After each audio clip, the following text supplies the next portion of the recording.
Download करें English वाले सरदार जी app और सीखें इंग्लिश। फ्रेंड्स, इस फ्रेज की सीरीज के अंदर नेक्स्ट 5 फ्रेजेस आपके सामने हैं।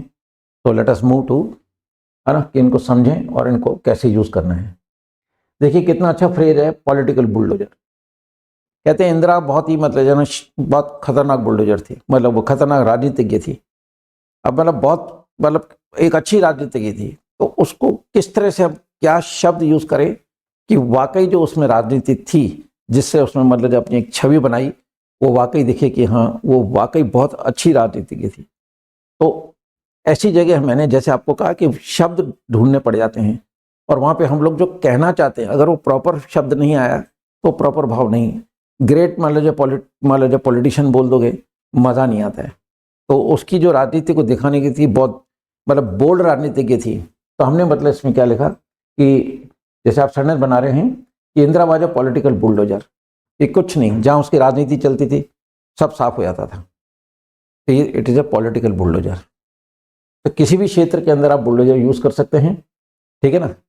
तो कुछ भी नहीं, जैसे जब मनमोहन सिंह की बात करें, मिसाइल की बात करें, है ना, तो वो उस क्षेत्र के अंदर जो है ना एक बुलडोजर है, एक अपनी अहमियत रखते हैं। तो Indira was a political bulldozer. तो राजनीति की हस्ती थी, हस्ती के लिए बुलडोजर वर्ड यूज़ करें ताकि प्रॉपर जो उसमें राजनीति करने का जो तरीका था वो दिखना चाहिए, जिसको दुनिया ने माना।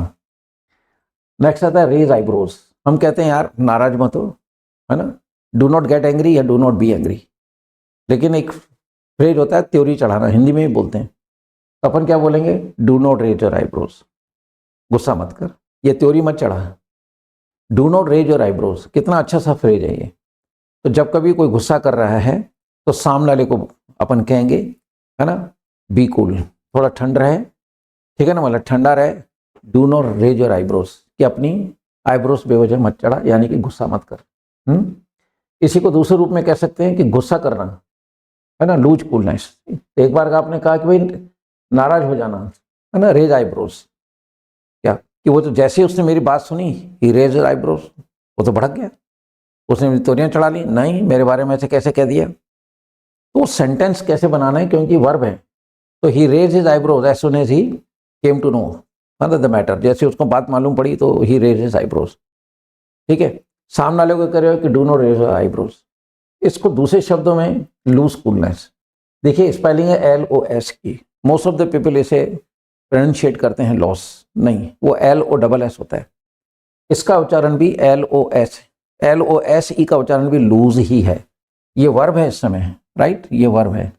लेकिन एक होता है लूज, जो आपका LOS, वो एडजेक्टिव होता है, इसका ढीला। तो इसका भी प्रोनाउंसिएशन जो है वो लूज है, इसको भी लूज पढ़ेंगे आप। तो अपन इसको उल्टे रूप में ये भी कह सकते हैं, गुस्सा मत कर, do not lose your coolness. क्यों, ठंडक खो रहा है भाई। तो चाहे यूँ बोल दो do not raise your eyebrows, चाहे इसको अच्छे शब्दों में कह दो do not lose your coolness, ठंडक मत खो, यानी कि ठंडा रहे। तो एक अच्छा फ्रेज है ये भी। नेक्स्ट आता है दिमाग सड़ाना। कई बार जो कोई व्यक्ति आता है और आपसे जबरदस्ती बहस कर रहा है, तो आपने कहा देखो तुम्हारी गलती, ये तुम्हारी गलती है, इसमें मैं कुछ नहीं कर सकता, यहाँ से जाइए, do not pollute my mind, कि मेरा दिमाग मत सड़ा। तो हम लोग क्या करते हैं कि पोल्यूशन जो वर्ड है वही यूज़ करते हैं जहाँ हम प्रदूषण देखते हैं। और प्रदूषण की जब बात आती है तो लोग पहले जो है voice pollution, noise pollution, air pollution, water pollution, ये 3-4 ही पोल्यूशन बोल के रह जाते हैं। पोल्यूशन का प्रदूषण, ऐसी चीज़ जो आपको परेशान कर रही है, कैसी भी चीज़ है, दैट इज पोल्यूशन। आई बस मुझे तो पॉल्यूट द माइंड, कि यार मेरा दिमाग सड़ा मत, दिमाग खराब मत कर, तो do not pollute my mind.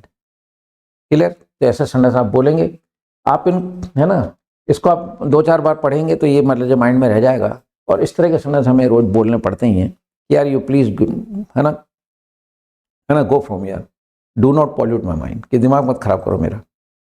फिर आता है हमारा लेम एक्सक्यूजेस। ये कॉमन फ्रेज है कि यार बेकार के बहाने हैं ये, है ना। आप पेरेंट्स के सामने बेकार के बहाने बना रहे थे कि ऐसा हो गया ऐसा हो गया, तो पेरेंट्स तो समझते हैं।